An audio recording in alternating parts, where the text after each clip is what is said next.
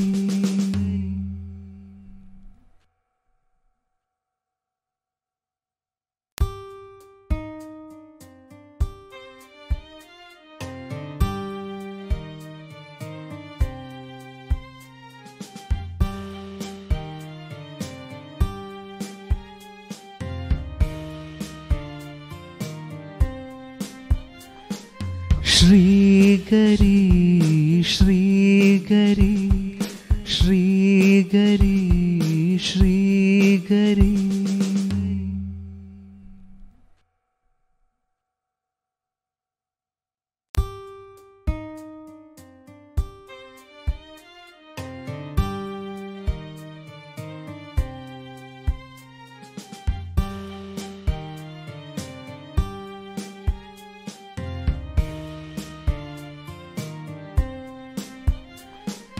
श्रीगरी श्रीगरी श्रीगरी